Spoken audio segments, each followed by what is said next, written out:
Bonjour à tous et bienvenue. On part aujourd'hui pour l'hippodrome de Chantilly pour décrypter ensemble le quintet plus du jour, le prix du Palio. Et attention, ça s'annonce comme une course vraiment passionnante. Allez, on plonge tout de suite dans l'analyse. On est donc bien à Chantilly pour ce fameux prix du Palio, le grand rendez-vous de ce lundi. Le départ est prévu à 13h55, alors pas une seconde à perdre, on attaque. La distance à parcourir, 1900 mètres. Sur cette piste, ce n'est pas rien, c'est un vrai test qui va demander à la fois de la vitesse et de l'endurance. Autant dire que la tactique de course sera, elle sera cruciale. Et ils seront 16 au départ, 16 partants. Avec un peloton aussi dense, ça promet une course très disputée, très ouverte. Et franchement, on n'est pas à l'abri de quelques belles surprises. Et l'enjeu, parlons-en, 52 800 € d'allocation à se partager. Croyez-moi, une somme pareille, ça motive les jockeys et les entraîneurs à tout donner. La bataille va faire rage. Alors, pour les conditions de course, on est sur un handicap réservé à la jeune génération, les 3 ans. Et ça se passe sur sable fibré, c'est une surface assez technique qui a tendance à avantager les vrais spécialistes. Bon, maintenant que le décor est planté, entrons dans le vif du sujet, la stratégie de jeu.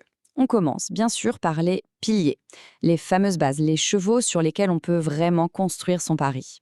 Pour cette course, il y a deux numéros qui sortent clairement du lot, le 1 et le 11. Que ce soit par leur forme du moment, leur régularité ou leur aptitude au parcours, ils apparaissent comme des points d'appui quasi incontournables. Et au fait, une base, c'est quoi exactement?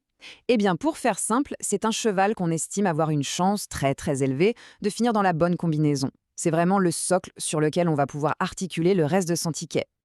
Ok, juste derrière nos deux super favoris, on a un petit groupe de challengers qu'il va falloir surveiller comme le lait sur le feu. Ce sont des chevaux qui ont clairement leur mot à dire pour les places.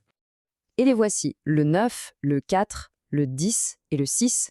Chacun de ces quatre-là a le potentiel pour venir titiller les favoris et même, pourquoi pas, s'inviter sur le podium. Ce sont des candidats très très crédibles.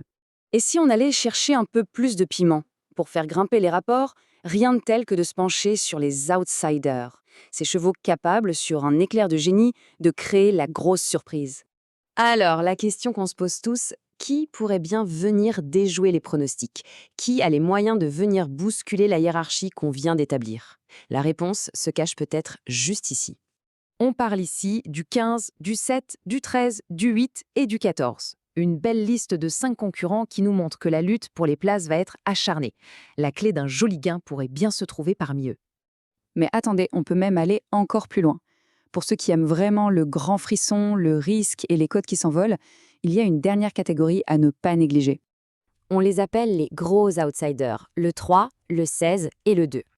Là, on est d'accord, c'est un pari pour les plus audacieux. Leurs chances sur le papier sont minces, c'est vrai.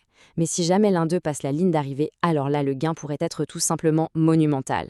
Voilà, on a fait le tour de tous les partants. Il est temps maintenant de rassembler toutes ces informations, de tout mettre à plat pour y voir plus clair et définir une bonne stratégie de jeu. Ah, un dernier mot sur les chevaux qui semblent avoir le moins de chances à les délaisser, le 12 et le 5. A priori, ça s'annonce très compliqué pour eux, ce qui nous permet de concentrer toute notre attention sur les 14 autres chevaux. Et pour finir, voici le grand récapitulatif. D'un seul coup d'œil, on a toute la structure de la course. Des bases solides jusqu'au délaissé, en passant par tous les outsiders. C'est le guide parfait pour finaliser ces jeux. L'analyse est faite. Maintenant, la grande question c'est, est-ce que cette synthèse correspond aux intuitions de chacun? C'est la piste et seulement elle qui nous donnera la réponse. Bonne chance à tous et que le meilleur gagne.